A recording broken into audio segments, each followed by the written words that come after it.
Pag-usapan natin is yung increased ICP. Increased ICP. Yung ICP, according to Pilitary, it is not a single disorder or usually exist alone. It is a sign na mayroong neurologic problem ng isang bata. So ano ba yung mga, if there are any alterations in this tree, this could lead into increased ICP. Number 1, blood. 2, brain tissue. And 3, CSF. Ayan, if ever nagkaroon ng increase brain tissue, magko-compensate yung katawan o yung magko-compensate yung katawan para bumaba yung production ng CSF o kaya di-displace yung blood sa other parts of the brain. So yun. Kasi ang skull natin, 'di ba? Ang skull natin ay hindi nag-expand. Hindi siya nag-expand. It is a hard structure. And kapag nagkaroon ng increase in any of these three, magkakaroon ng decrease CPP. Kasi itong tatlo na to, kailangan balance sila para magkaroon ng enough cerebral perfusion pressure dun sa brain. So, if ever na may alteration, bababa yung CPP. So, ang normal CPP natin is 60 to 100 mmHg. So, yan. And then, meron kasi tayong tinatawag dito na Monro-Kelly hypothesis. Ayan. Ang sabi kasi nila dito, since hindi nag-expand yung skull, kapag tumaas or nagkaroon ng problem like hemorrhage or nagkaroon ng hemorrhage or hematoma, ang gagawin ng katawan or ng brain para mag-compensate is i-decrease nila yung production ng CSF or i-displace nila yung blood doon sa other parts ng brain tissue para lang hindi masyadong tumaas yung ICP. Kaya lang, this compensation will not last long.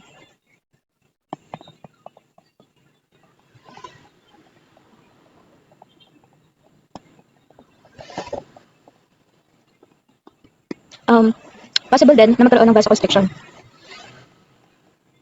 Para konti lang yung blood flow na pumupunta sa ulo. Ayan, yan yung mga compensatory mechanisms ng patient natin na nagkakaroon ng increased ICP. So, ano ba yung mga causes nito? Causes. Yan. Yung number 1 dito is brain trauma or birth trauma. Possible na merong hydrocephalus yung pasyente. Possible na merong hematoma. Tumor. Infection. And GBS.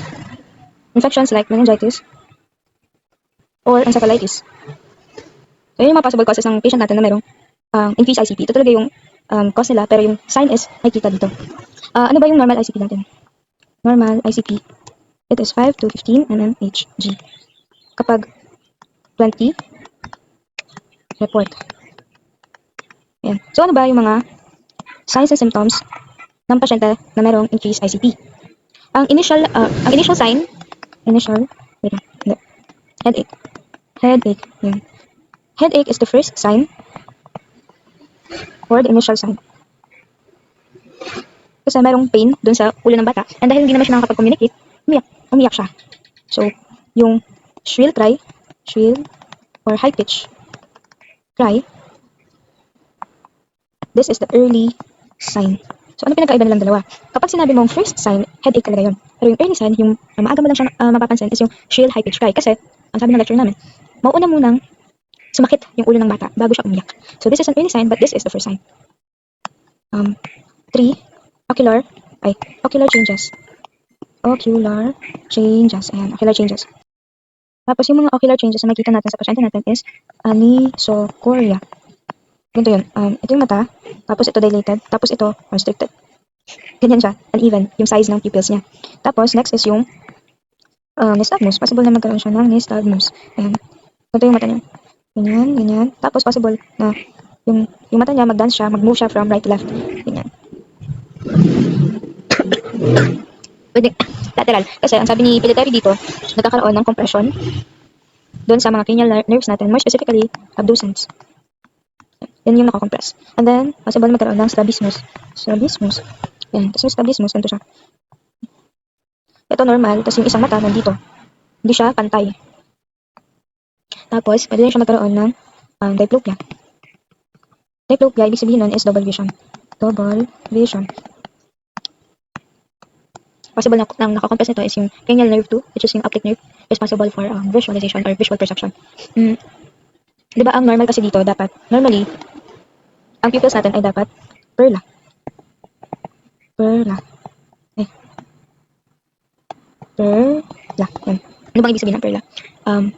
Pupils equally round and reactive to light accommodation. Yan yung normal dapat, diba? Pero dahil mayroong compression ng, it's either ng mga cranial nerves, o kaya ng brainstem, ng hypothalamus, nagkakaroon ng signs and symptoms sa pasyente.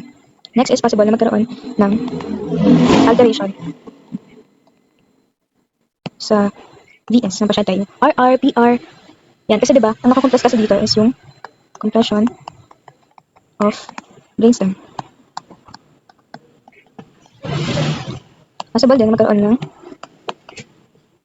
impaired thermo lag kasi nagkakaroon ng compression sa hypothalamus. Hypothalamus, malaki yung T as in temperature. Ano pa? Possible din na magkaroon ng projectile vomiting ng pasyente natin.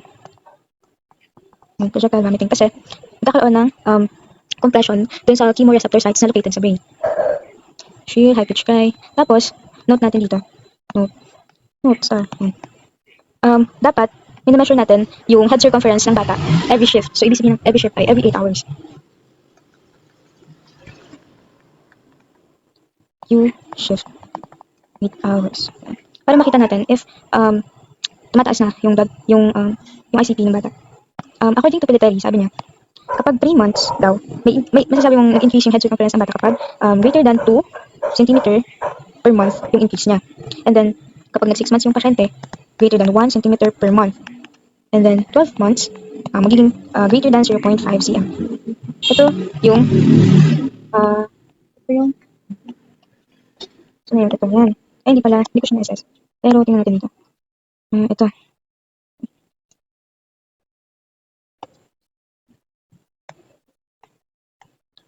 Sorry. Sama na natin yan. Lagyan natin mamaya. Ayan daw yung changes dyan. Ano pa? Meron pa bang other signs and symptoms? Meron pa, syempre. Meron pa. Number 7. Meron tayong mga late sign. Yung mga late sign ito, ibig sabihin, may progress na yung sakit ng pasyente. Ang tawag natin dito is yung Cushing's triad. Yan. Cushing's triad. Iba to sa Cushing disease syndrome, iba yun. Cushing's triad, kapag sinabi natin triad, it means tatlo. Ayan. Tapos, yung Cushing's triad natin is brady. Tatandaan mo lang, brady. Sabihin, hyper as in hypertension. Brady as in bradycardia. And then, bradypnea. Ayan, yan yung tatandaan. Bakit nagkakaroon ng Cushing's triad ang isang bata? Kakaroon siya ng Cushing's triad kasi nag-try na mag-compensate yung katawan niya. Kasi diba, nagkakaroon ng decreased blood flow doon sa brain. Kasi ang mechanism nga ng katawan natin is mag-vasoconstrict para hindi masyadong marami yung blood flow dun sa brain and mag-cause pa siya ng increase yung consumption ng space. Para mag-decrease yung consumption ng space dahil may problem or tumaas yung isa sa mga tatlong sinabi ko kanina, bababa yung blood flow. Pag bumaba yung blood flow, magkakaroon ng mababang cerebral CPP, cerebral perfusion pressure. Bababa yan. Kapag bumaba yan, hindi na nare-reach siya maayos yung brain. Kaya ang ginagawa niya ngayon, itataas niya yung systolic blood pressure natin. Systolic blood pressure, para kahit paano, mabigyan ng oxygen yung utak natin or ma-perfuse na maayos yung brain. Kaya lang, mas lalong sumasama yung, or lumalala yung kondisyon ng pasyente kapag nangyayari to. Magkakaroon siya ng widened pulse pressure. Ano mo masasabi na widened yung pulse pressure ng pasyente natin? Ganito lang yun. I-minus mo or isa-subtract mo yung systolic and yung diastolic. For example, ang diastolic niya is, yung systolic niya is 100, tapos yung systolic niya 100, tapos yung diastolic niya is 60. So, 100 minus 60 equals 40 mmHg. Ayan yung widened pulse pressure niya. Ayun, pulse pressure niya, I mean. Kapag normal, dapat ang pulse pressure niya lang is nasa 30 to 40 mmHg. Kapag malaki yung gap nila, nagkakaroon ng widened pulse pressure. And then brady, nagkakaroon ng bradycardia and bradypnea. Kasi, compressed nga. Di ba sinabi ko kanina, compressed yung brainstem. Ito yung nagre-regulate ng respiratory and heart rate natin. Yan. Yan lang. Possible din kasi na magkaroon ng sunset eyes yung pasyente natin. So, yung sunset eyes, ibig sabihin, yung black yung sa mata niya is nandito na. Dahil din yan sa increased pressure. Kapag constricted ang mata, narcotic overdose to. Kapag dilated, makikita natin to sa shock. Yan. Additional info. Tapos, ito ba yung mga ibang signs and symptoms niya? Signs and symptoms. Late na to, pero possible na magkaroon siya ng decerebrate, and decorticate. Yan. Ganito yung itsura niya. Ito yung decerebrate. Tapos, ito yung decorticate. Ang mas malala sa kanilang dalawa is ito. More severe. Ay, sorry. Ito pala. More severe. Cerebrate and decorticate. Tapos, possible na magkaroon sila ng weight loss. Easy fatigability. Kaya, fatig na lang. And then, seizures. Ayan. Add pa tayo ng info dito. Additional info. Yan. Diba meron tayong mga fontanelles? Yan. Yan, fontanelles. Kapag diamond shape, ito yung mas matagal na nagko-close. Ito yung, ito yung posterior. Ito yung anterior. Since mas malaki yung diameter niya, mas matagal siyang nagko-close. Since ito, kapag ganun lang, mas mabilis lang ito mag-close. Ako lang itanong, yung posterior fontanelle, nagko-close siya 2 to 3 months. Yung baby. Tapos yung anterior is 12 to 18 months. Yan. Tingnan natin if may picture ako nun. Yun, ito, yan. Yan. Masyado malaki. Yan. Ano pa? Ano pa ba? Yan ang tatandaan ko eh. Yung mga assessment natin. Assessment.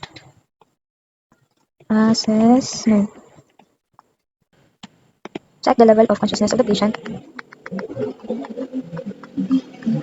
Uy, nasa pituitary to. Di ko ito gawa-gawa lang. Sabihin nyo, gawa-gawa ko ito. Tapos, VS. Tapos, oculocephalic defects or Dall's eyes defects. Yan. Yan yung mga pwede natin gamitin na or gawin para i-assess yung pasyente. Meron siyang ICP. May picture ako ng DCS. Ayan. Tapos yung oculocephalic, syempre yung VS hyperbladybladdy. Hyperbladybladdy. Yan. Ano naman yung oculocephalic kapag ilalay mo ng nakasupay yung pasyente. Nakasupay siya, nakahiga siya. Tapos kapag pupuntahin mo yung ulo niya dito, ilateral mo yung ulo niya, dapat yung eyes niya pumunta dito, doon sa opposite side. Hindi lang siya nakastay put na ganyan. Kasi kapag nakastay put lang siya na ganyan, meron siya ng ICP.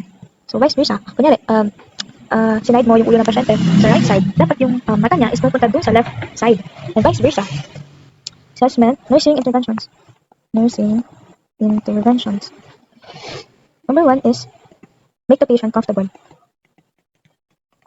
Make the patient comfortable para hindi siya umiyak. Kasi kapag umiyak siya, tumataas yung ICP niya, di ba? Make the patient comfortable. Comfort na lang. Okay. Ensure comfort kasi.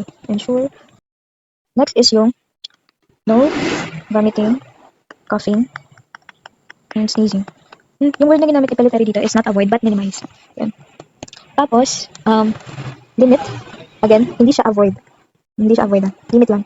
Limit fluid intake to 1,200 to 1.5 ml. Tapos, number 4, ito, positioning. Dapat ang pasyente natin is naka-semi-Fowler's position.